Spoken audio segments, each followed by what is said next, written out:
States has now recorded more than 500,000 deaths from COVID-19, by far the highest toll in the world.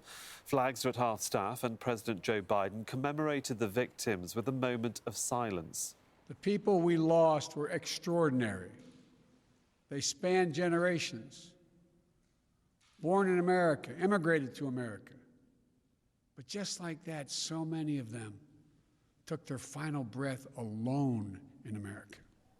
British Prime Minister Boris Johnson has laid out his plan to lift pandemic restrictions. Schools are due to reopen and 2 people from separate households will be allowed to meet outside, starting on March the 8th. Police in Georgia have stormed the offices of the opposition and detained its leader. Nika Melia is demanding new elections after last year's disputed parliamentary polls. The United States and the European Union have imposed new sanctions targeting Myanmar's military leaders. It comes as thousands of people continue to protest against the coup that forced out the civilian government earlier this month.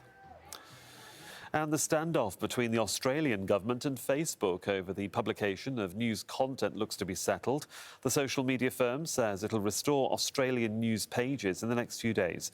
The decision comes after the government agreed to amend legislation that would make tech giants pay for Australian news content. The Congolese government is blaming a Rwandan Hutu rebel group for an attack on a UN convoy that killed the Italian ambassador. Luca Attanasio's bodyguard and driver were also killed in the ambush in the Eastern Democratic Republic of Congo. Italy's president has condemned the attack as cowardly. And the US space agency NASA has released the first pictures of its Perseverance rover landing on the surface of Mars.